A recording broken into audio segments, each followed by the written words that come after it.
Alright, the headlights come on with the warning lights.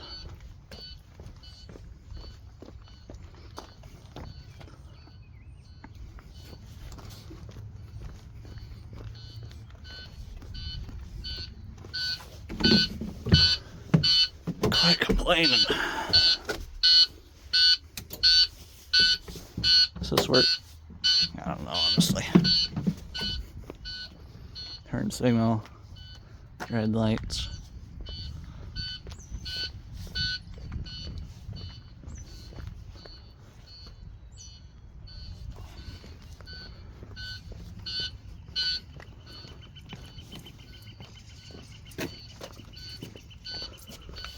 Stop sign kind of came out.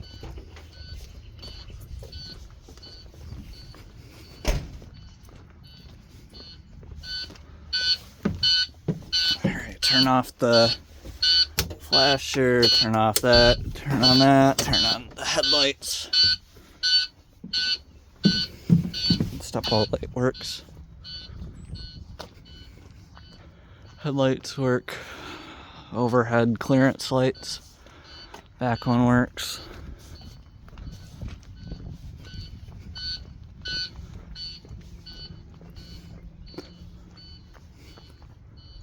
Clearance lights work.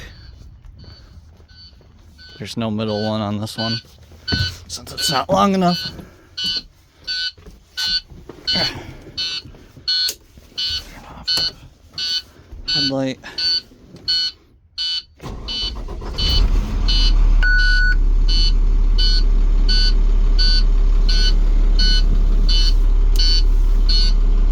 That's gonna slam close, so we're gonna turn that off. Actually, keep it on.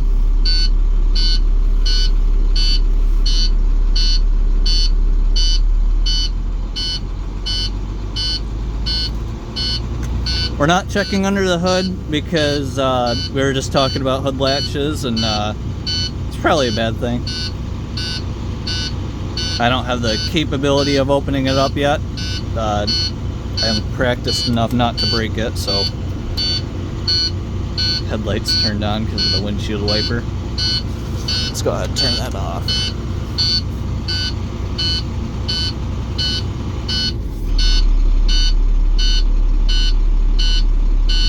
Waiting for the air pressure to build up at the govern cutoff. Sometimes I have to say this to myself so I don't forget what the hell I'm doing. Testing the wigwag. It goes that way for some reason on this one. The door should be good.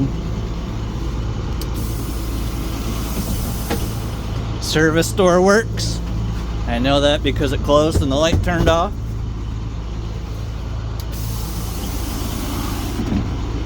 We got the roof hatch. It's not accessible right now, but yeah, the emergency exits work. Not really necessary currently, but I'll show that later.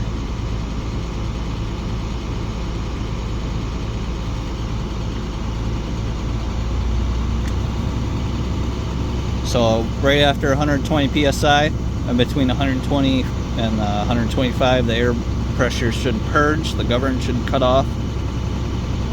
So right after it gets to 120, I'll exit.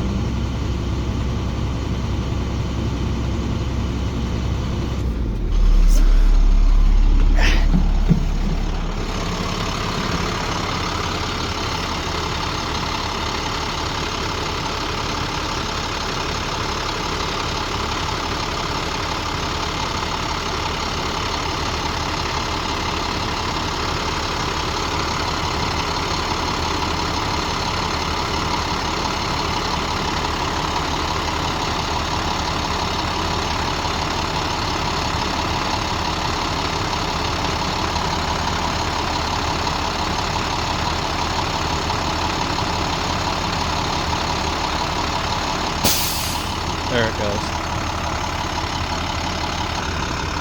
Alrighty, I am back. Clickety clack. I am back. Alright. Sometimes that stepwell handles better than just having that one. I'll admit. Alrighty, so can't drive it yet. Gotta do the spring lock test. Alright, well, you're kidding me. So, if you activate the child check, you have to deactivate the child check. Forgot about that. Anyways, so we're gonna turn the key back on, and now what we're gonna do is we are going to, actually I'm gonna leave that open. We're gonna pump down the brakes. What we're looking for is about halfway, 60 PSI. There's gonna be a dash beeper, the 2 lights, and the wigwag is gonna go down. So we're gonna test that out right now.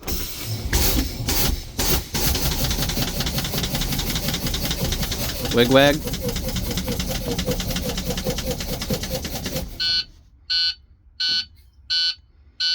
The alarm has gone off. Now we're around 30 to 40 PSI. The spring lock park brake is gonna set.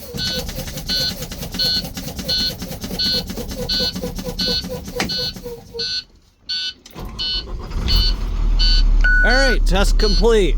This is a very good air brake vehicle, apparently. Now I'm gonna take off my coat because it is hot, even though that it is raining out. If I could figure out the AC, I would use that, but I'm not gonna touch that. It's very bad when that breaks. I know that from experience, so I just don't use it. Well, I'll go back when it's aired up. Beep, beep, beep, beep. You're almost in between 60 and 90. There you go. My goodness. I don't know, man. I don't know. You could say what you want about the electric doors, but this is a whole lot cooler. Alrighty. I'm gonna have to get lucky with this. There we go. Seatbelts on. Headlights are on. Got all the cool fancy lights. And gotta reset the wigwag.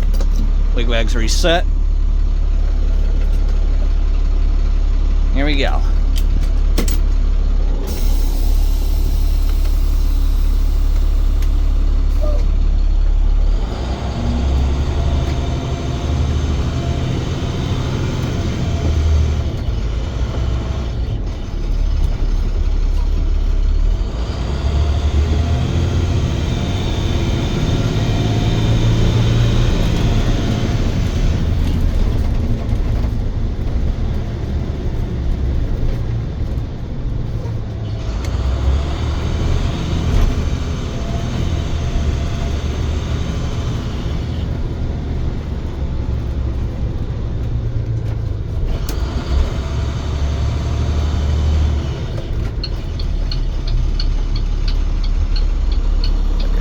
Looking left.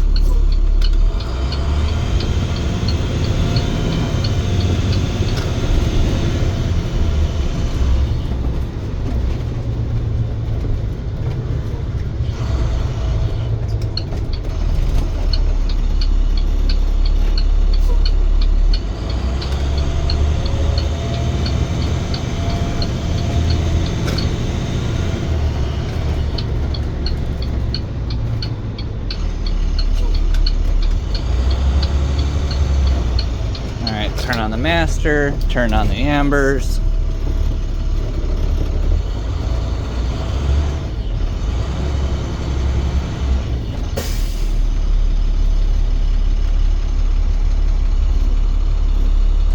Neutral park. Open up the door. Stop sign comes out. Door opens.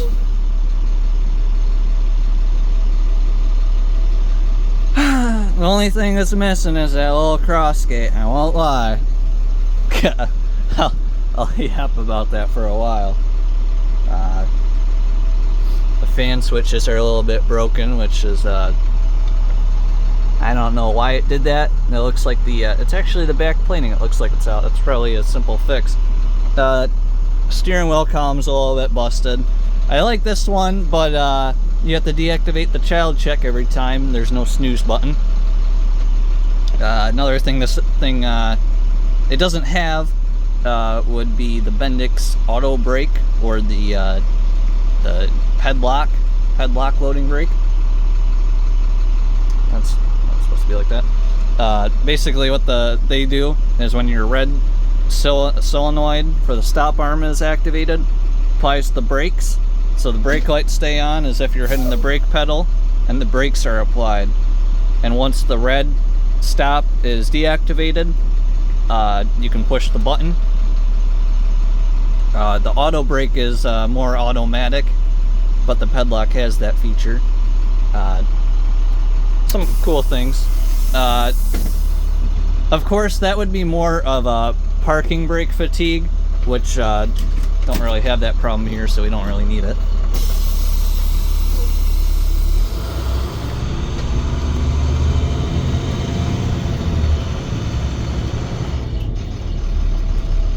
I'm not turning. It's not an intersection.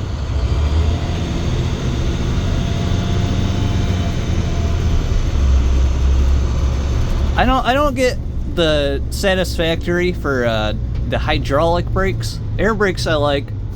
Very it's a concept, you know. It's safe in the sense that you have the parking brake with the spring lock, and that's cool. Nevertheless, you got all the air noises and whatnot. It's very nice for people who like those noises, and I happen to. So, right, left.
Yeah, one thing you should check for is the hood straps.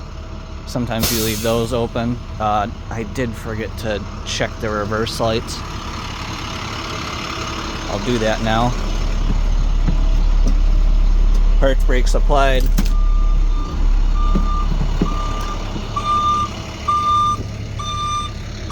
Reverse lights work, reverse alarm works.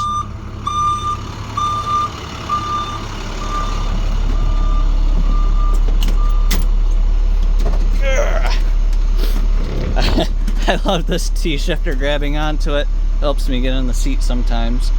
Another thing is, this is a 2009 IC CE300. So the difference between the CE200 and the 300, the 200 has either the 6.0 or the 6.4. The 300 has the 7.6 liter.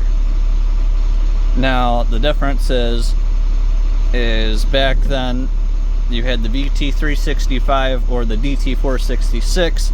EPA regulations made it so they had to change the engine. They made the Max Force series, but they based it off of the VT365, making the Max Force 7, and the DT466 became the Max Force DT. This is the 09 EPA Max Force DT. So you can tell this is a CE with one simple look right here.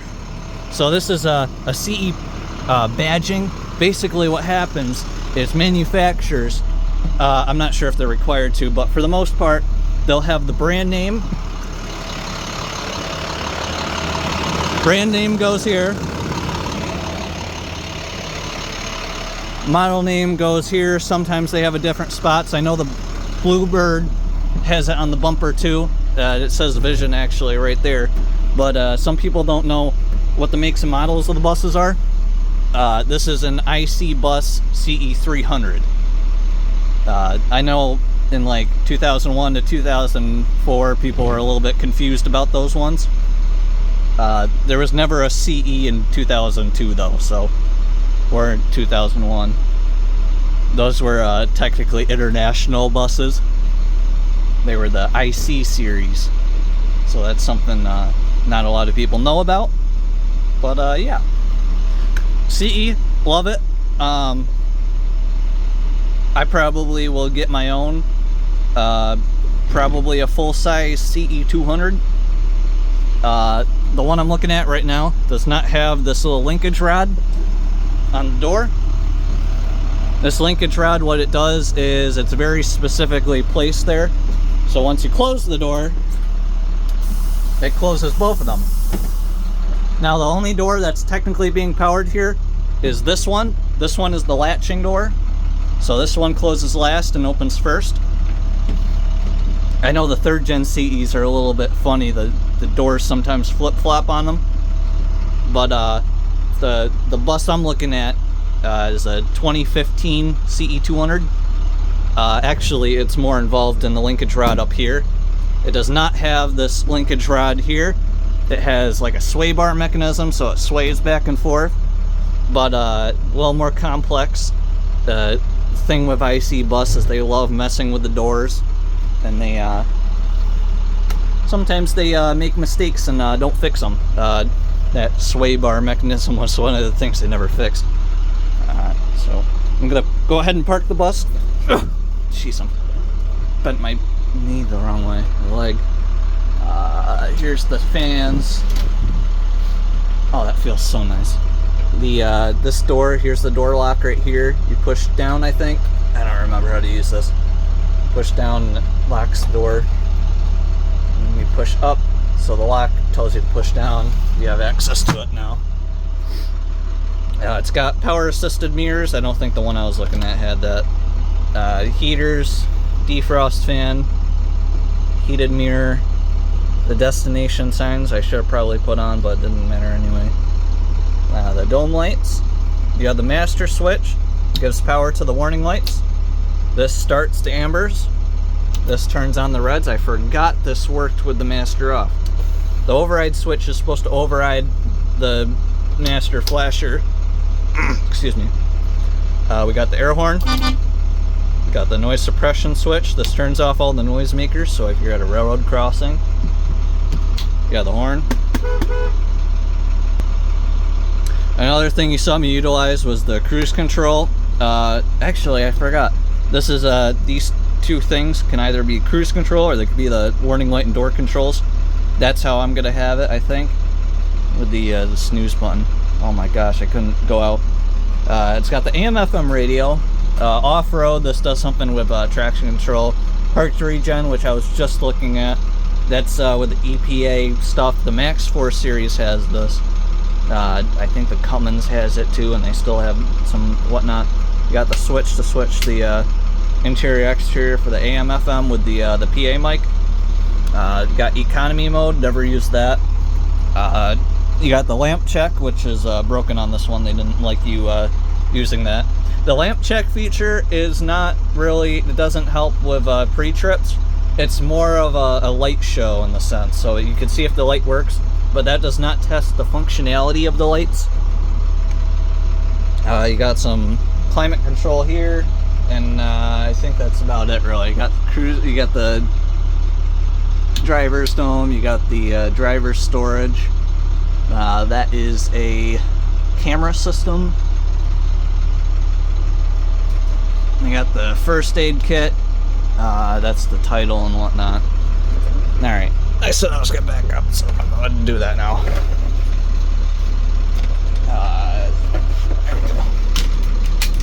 There we go.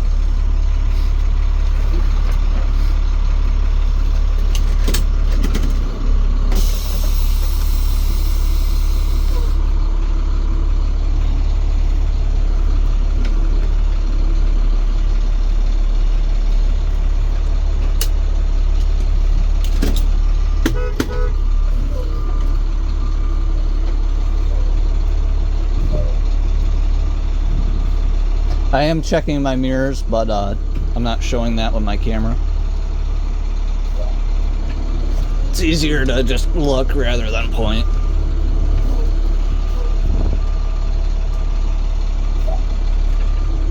Alright.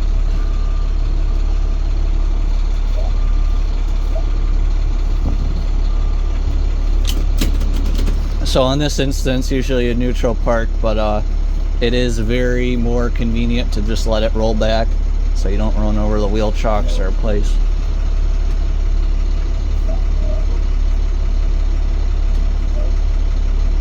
So I'm just applying the park or the air brake, the foot pedal.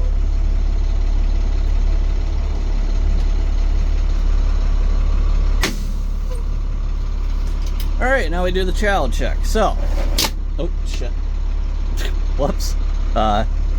So this bus has the no student left behind system. That is different from the child checkmate or the child reminder system or the bus scan. They're all different in their own way.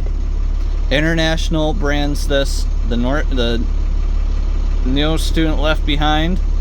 Thomas has their own child search. Bluebird has their own child search. There's so many different ones. Actually, they got a poster right here. Tells you how to do it. I'm not gonna follow that directly. I'm just gonna do it how I usually do it. So essentially, neutral park, turn the key to accessory. Actually, gotta turn off the headlights. You gotta turn the key to accessory. The headlights will flash. That will indicate that the child checkmate needs to be disactivated or disarmed. Oh, there you go. Governor cut off. Alright, so I'm gonna show the headlights. So we go out here. The door deactivates when you don't have it in on or starter. So the headlights are flashing. So now you go back.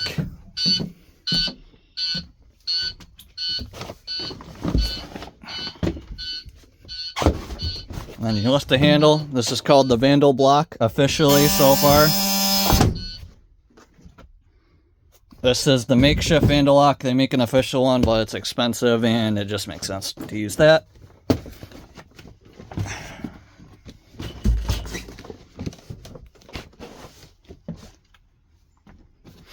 Alrighty, so child search is deactivated.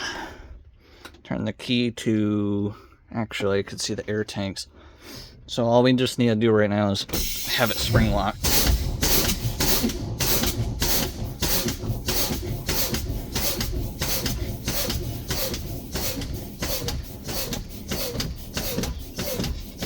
Wigwag fell.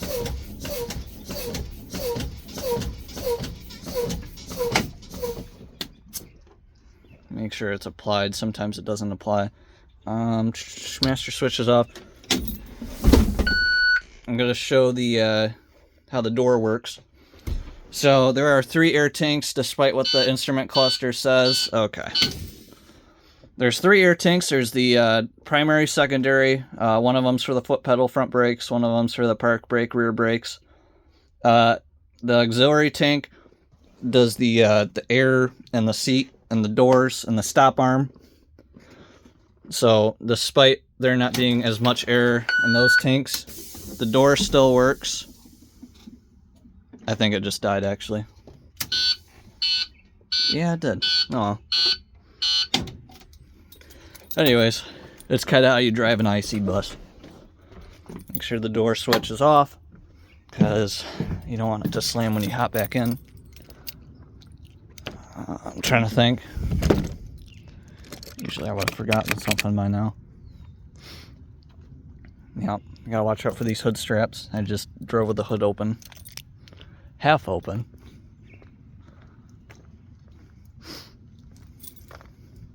Alrighty. Thanks for watching.